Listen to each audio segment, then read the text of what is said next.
Ya son las 10:38 y estamos de vuelta con ustedes, última parte del programa y una nueva conversación, una nueva entrevista para hablar de lo que estábamos también comentándoles al principio. El gobierno y el Congreso decidieron aplazar la entrada en vigencia de estos nuevos requisitos para ingresar a estudiar alguna carrera de pedagogía en instituciones de educación superior. A la par, además, se firmó un protocolo en que el Ejecutivo se comprometió a presentar a más tardar marzo del próximo año un proyecto de ley para solucionar las inquietudes que surgen además desde la academia, desde el mundo de la pedagogía respecto a los alcances que tienen entonces estos requisitos. Queremos hablar un poco de este tema, también verlo desde la interna de las pedagogías con la jefa de la carrera de pedagogía en educación general básica de nuestra universidad, Constanza Herrera, que nos acompaña acá en el estudio para poder entrar en esas temáticas. ¿Cómo está, profesora? Muy buenos días y gracias por acompañarnos. Buenos días, Nos cayó un cable por ahí. Gracias por la invitación. Vamos ahí también dando un poquito de contexto. Está esta ley 20.903 que crea el sistema de desarrollo profesional docente y que incluye dentro de aquello aumentar de manera progresiva los requisitos para acceder a estudiar pedagogía, pasando de 500 puntos mínimos en 2017 a 550 en el año 2026, elevando a su vez los percentiles de corte en el ingreso. Y ahí viene una gran pregunta que de seguro se la han estado planteando, se ha estado discutiendo en el trámite legislativo y de todas maneras en conversaciones entre expertos. ¿Este tipo de cambios de verdad impactan en una mejor educación en las aulas? Yo creo que esa también es una gran pregunta que se deben estar haciendo también los integrantes y actores de la educación. Hoy día no existe, digamos, una evaluación de la política pública que permita demostrar si eso existe o no. Lo único que tenemos es, digamos, algunos estudios a nivel internacional y que han mostrado resultados bastante variados, la verdad. Hay contextos en los que efectivamente el aumento de las condiciones de selección han generado una repercusión en términos de resultados de aprendizaje, pero en otros no se ha visto tal cosa. Y en esos países en que ha sucedido son países como Finlandia, donde Finlandia, que siempre lo tenemos de ejemplo. Exacto, pero que es muy distinto al contexto chileno, entonces a los países del sur en general. Entonces también aquellos contextos en que aumentar la selección genera ciertos efectos, pasa también por el tipo de formación de profesores que hay y las condiciones del ejercicio de la docencia. ¿Hace falta entonces mirar un poquito ejemplos que sean más similares a lo que estamos haciendo a nivel país? Porque yo desde hace bastantes años veo que estamos mirando Finlandia respecto a políticas públicas para poder establecerlas en el país. Sin embargo, a propósito de este caso y tal vez de otros elementos que están presentes en la educación de ese país, tal vez ese no es el camino. Hay que mirar otro tipo de experiencia. Yo creo que sin duda y también es necesario construir evidencia nacional, digamos, en relación a cómo esto ha estado cambiando, y yo creo que también se necesita tener una comprensión más amplia en el sentido de que los efectos que pueda tener una política en particular está mediado por una serie de otras condiciones. Entonces, hoy día hay una suposición bien lineal de que si aumentamos los requisitos para el acceso a las pedagogías vamos a obtener mejores resultados.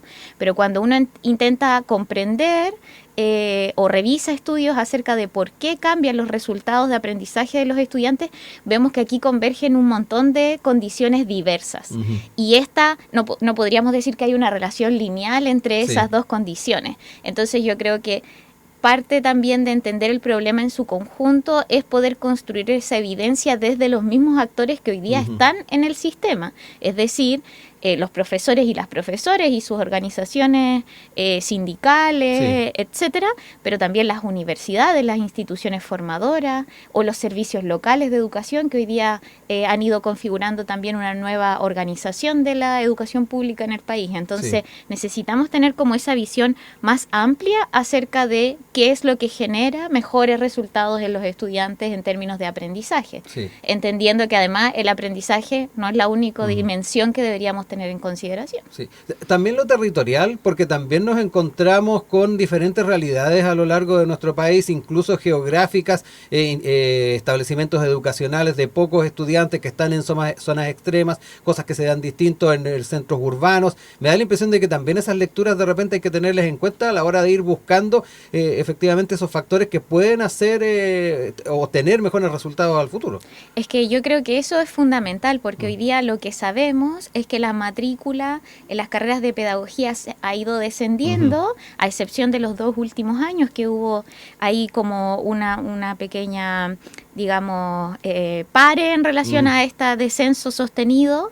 Y ese descenso se da principalmente en las regiones extremas del país.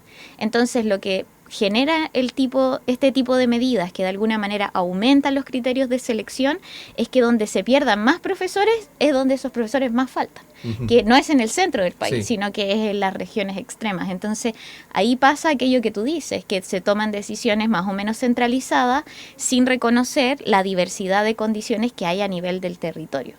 Y que terminan impactando justamente en esos espacios donde tenemos universidades con menos matrícula, pero en contextos que son especialmente importantes de tener en consideración por sus particulares características respecto a lo que sucede en Santiago. Sí. Eso también podría ser subsanado con incentivos, por ejemplo, en zonas extremas. ¿Cómo podemos también leer esa posibilidad de ir fortaleciendo la presencia de profesoras y profesores en esas zonas, por ejemplo? Yo creo que sin duda las políticas de incentivos, siempre que sean pensadas como de manera sistémica, podrían contribuir. Con sistémica me refiero a que no solamente va a ser un mayor ingreso lo que va a llevar a que tú vayas a trabajar a una zona extrema. Tiene que haber una serie de condiciones en los establecimientos educativos, condiciones de vida para que los profesores decidan desarrollar su proyecto de vida y profesional en un lugar como ese.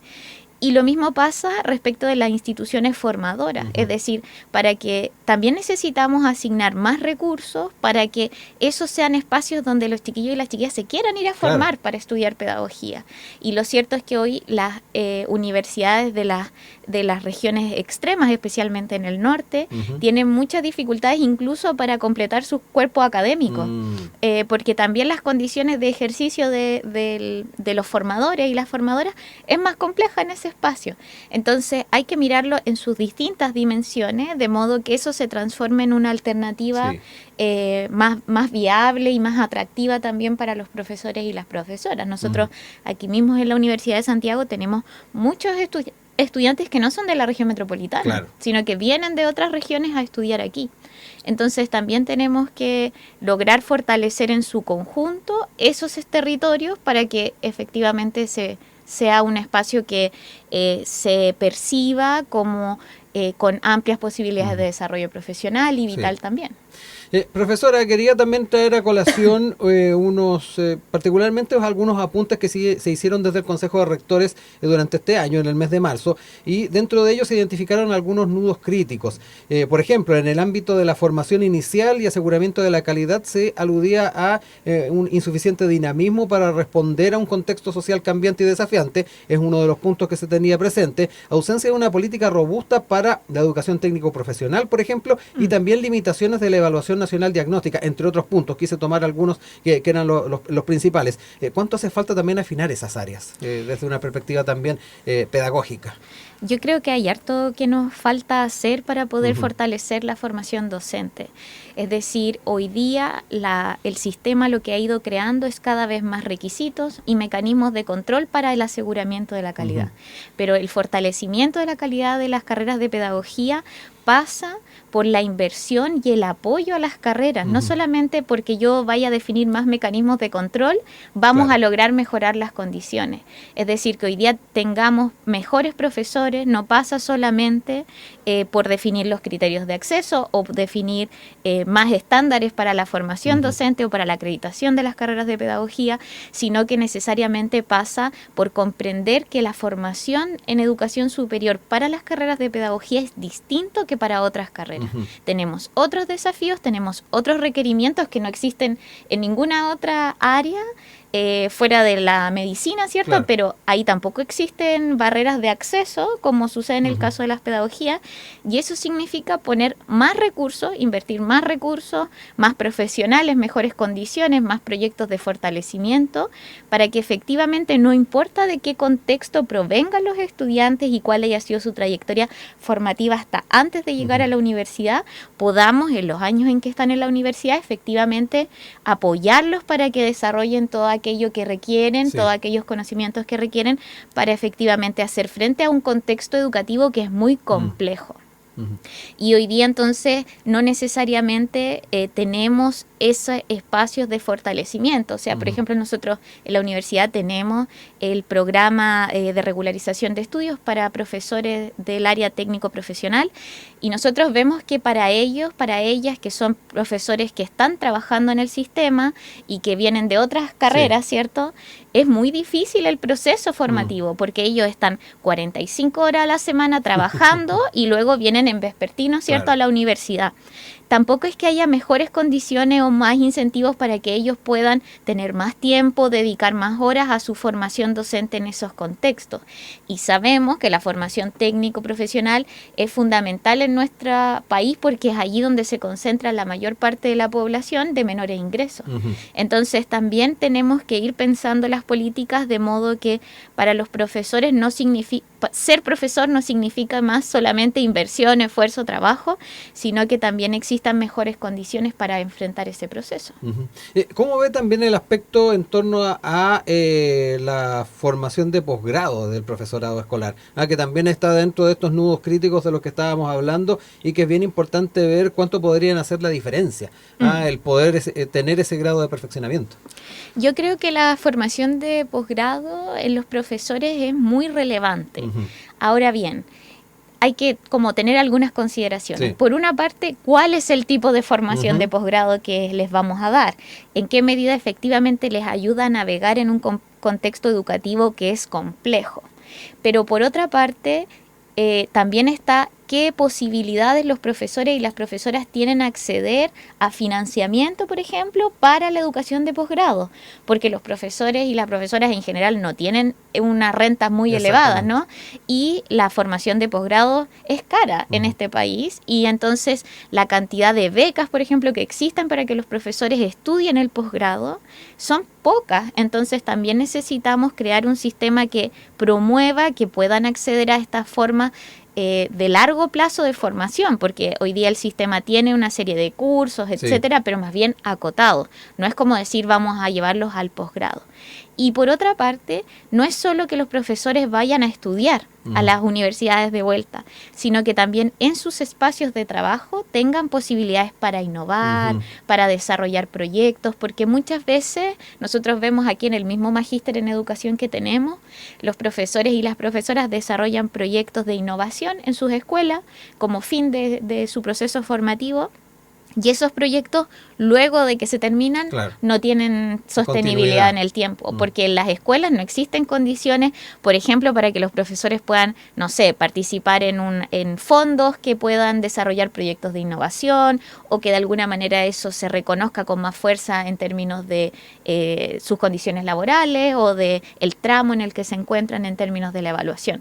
Entonces, para que tenga sentido esa formación, también es cómo le damos espacio en la escuela para que aquellos conocimientos que ellos han podido ir construyendo sean efectivamente, se transformen en aprendizaje, en más bienestar en las comunidades escolares. Sí, ahí también es un poquito romper ciertos criterios más estáticos que pueden tener algunos establecimientos educacionales. Porque ya lo decía, puede llegar alguna profesora o un profesor con una idea innovadora que puede hacer la diferencia, además si es que lo vemos en el mediano o largo plazo, pero si no existe tampoco la conciencia dentro de los colegios de que esto puede ir en beneficio de la comunidad, difícilmente se va a poder ir no solamente avanzando y manteniendo esta innovación, sino que además motivando a profesores y profesores a seguir haciéndolo. Exacto, sin duda. O sea, yo creo que lo interesante de las políticas educativas es cómo las miramos de manera integral.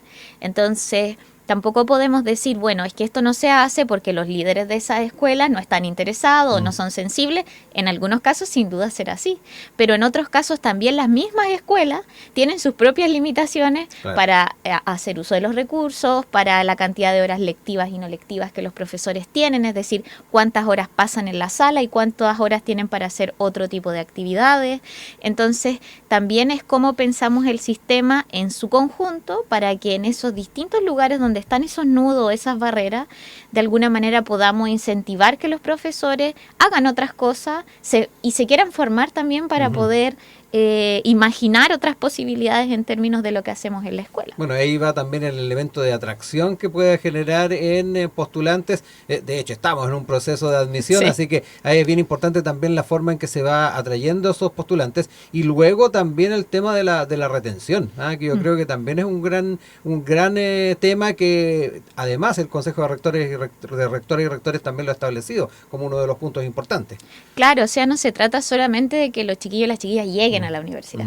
También es cómo los acompañamos en el proceso, entendiendo ese acompañamiento en un sentido integral, porque no siempre se abandona, ¿cierto?, la formación universitaria por razones académicas. Esa es una razón, pero no es la única. Entonces necesitamos ver este proceso de manera integral para que existan ese acompañamiento.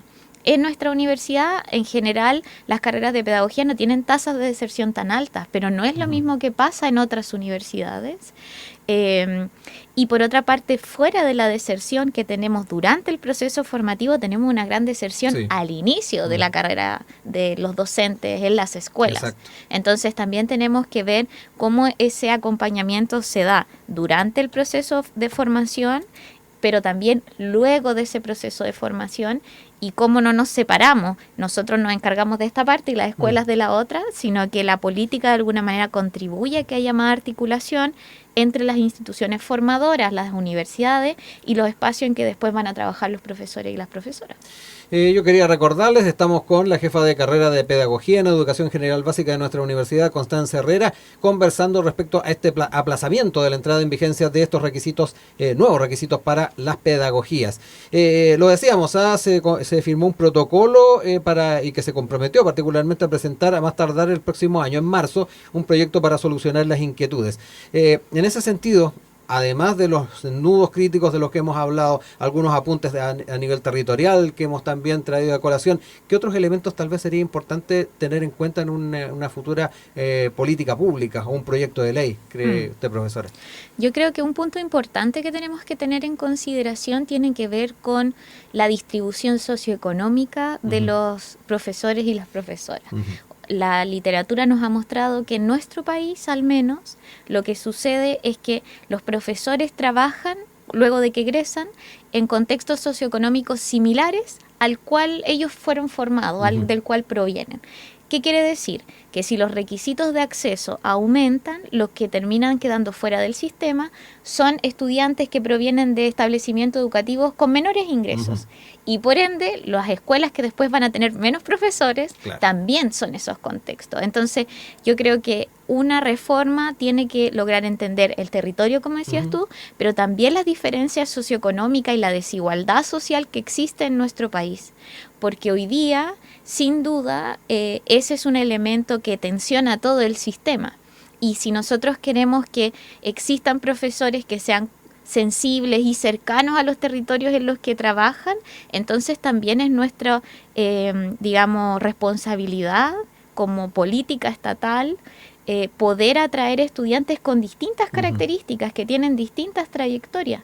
Muchas veces para los chiquillos y las chiquillas de educación media, deciden ir a la universidad porque tienen ese contexto de haber conocido a sus profesores y profesoras.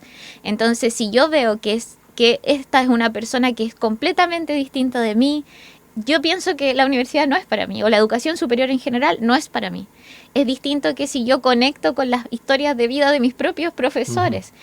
Muestran que en definitiva hay cambios que pueden suceder en la estructura social. Entonces, cuando hablamos de las políticas de selección, no es solamente pensar en la calidad de la formación, sino en la diversidad que tiene que tener el cuerpo docente para que de alguna manera movilice a los chiquillos y las chiquillas a engancharse con este proyecto de pensarse en la educación superior, pensarse en una carrera técnica o en una carrera universitaria.